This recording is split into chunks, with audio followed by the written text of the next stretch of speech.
క్రీస్తు పేరట అందరికీ వందనములు శుభములు తెలియజేస్తున్నాము. ఈరోజు దినవాక్యం, మీ ఫలము పరలోకమందు గొప్పదై ఉండును. లోకాసు వార్త 6వ అధ్యాయము 23వ వచనం. యేసయ్య తన శిష్యులను చూచి ఈ మాట పలకడం జరిగింది. యేసయ్య తన పరిచర్య నిమిత్తం 12 మంది శిష్యులను ఏర్పరచుకున్నాడు.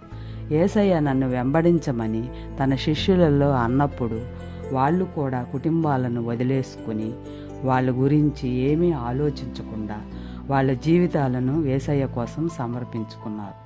యేసయ్యను వెంబడించారు. వాళ్లకు పని లేదు, ఆహారం ఎట్లా అని వాళ్ళు ఆలోచించుకోలేదు. దేవుడు నన్ను వెంబడించమని చెప్పిన మాటకు లోబడి శిష్యులు ఆయన వెంట వెళ్ళారు. యేసయ్య కోసమే వారి జీవితం అన్నట్టు వారు బ్రతుకుతున్నారు. కాబట్టి యేసయ్య తన కోసం సమస్తం వదిలేసి వచ్చిన శిష్యుల వైపు చూస్తూ ఇలా మాట్లాడుతున్నాడు. ఇప్పుడు మీరు నవ్వుతున్నారు, ధన్యులు, దేవుని రాజ్యం మీది. పరిచర్య నిమిత్తం ఆకలి ఉన్న మీరు ధన్యులు, మీరు తృప్తిపరచబడుదురు. యేసయ్య కోసం, ఆయన ఇచ్చిన పని కోసం వాళ్ళు దేనిని లెక్క చేయకుండా మనుషుల చేత ద్వేషింపబడ్డారు, నిందింపబడ్డారు, మనుషుల చేత తృణీకరింపబడ్డారు, అవమానించబడ్డారు. ఇన్ని అనుభవించిన వాళ్ళు ధన్యులు. ఈ లోకమందు వాళ్ళు ఫలింపకపోవచ్చు, కానీ పరలోకములో వాళ్ళ ఫలము గొప్పదై ఉండును.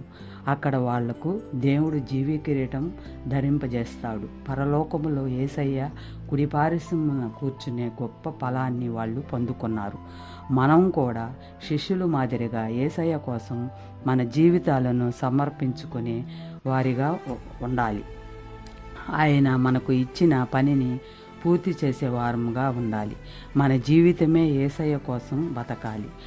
పౌలులా మనం కూడా బ్రతుకుటకిస్తే సావైతే లాభం అని క్రీస్తు కోసమే బతకాలి. ఇలాగా జీవించి మనం కూడా పరలోక ఫలాన్ని పొందుకునే వారముగా ఉండాలని కోరుకుంటూ ఇట్టి కృప మన అందరికీ కలుగునుగాక. ఆమెన్. ప్రార్థన చేసుకున్నాం.